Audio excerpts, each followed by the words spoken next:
ಎಲ್ರಿಗೂ ನಮಸ್ಕಾರ. ಕೃದ ಚಾನೆಲ್ಗೆ ಸ್ವಾಗತ. ಇವತ್ತಿನ ವಿಡಿಯೋದಲ್ಲಿ ನಾನು ಫ್ರೂಟ್ ಕಸ್ಟರ್ಡ್ ಮಾಡ್ತಾಯಿದ್ದೀನಿ. ಇದು ತುಂಬ ಡಿಲಿಷಿಯಸ್ ಸ್ವೀಟ್ ಡಿಶ್ ಆಗಿದೆ. ಇದನ್ನು ಊಟದ ನಂತರ ತಿನ್ನಬಹುದು ಅಥವಾ ಯಾವುದೇ ಸಮಯದಲ್ಲಿ ಈ ಕೋಲ್ಡ್ ಆ್ಯಂಡ್ ಸ್ವೀಟ್ ಡೆಸರ್ಟ್ನ ತಿನ್ನಬಹುದಾಗಿದೆ. ಬನ್ನಿ ಇದನ್ನು ಹೇಗೆ ಸಿಂಪಲಾಗಿ ಮನೆಯಲ್ಲಿಯೇ ತಯಾರಿಸೋದು ಅಂತ ನೋಡ್ಕೊಂಬರೋಣ. ಮೊದಲಿಗೆ ಒಂದು ದೊಡ್ಡ ಬೌಲ್ ಅಥವಾ ಒಂದು ಪಾತ್ರೆಯನ್ನು ತಗೊಳ್ಳಿ. ಇದಕ್ಕೆ ನಾನು ಕಟ್ ಮಾಡಿಟ್ಕೊಂಡಂತಹ 2 ಬೌಲ್ ಸೇಬುನ ಹಾಕ್ತಾಯಿದ್ದೀನಿ.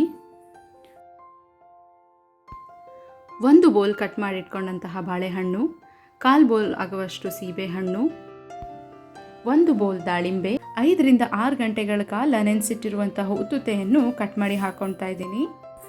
10 ರಿಂದ 15 ನೆನೆಸಿಟ್ಟ ಒಣದ್ರಾಕ್ಷಿ, ಮಿಲ್ಕ್ ಮೇಡನ್ನು ಹಾಕಿ ಚೆನ್ನಾಗಿ ಕಲಿಸ್ಕೊಳ್ಳಿ.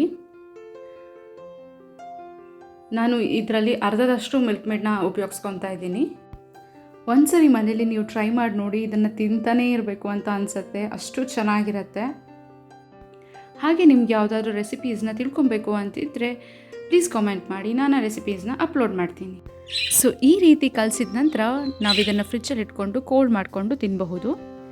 ನಿಮಗೆ ಈ ವಿಡಿಯೋ ಇಷ್ಟ ಆಗಿದ್ದರೆ please like, share and subscribe ಮಾಡಿ.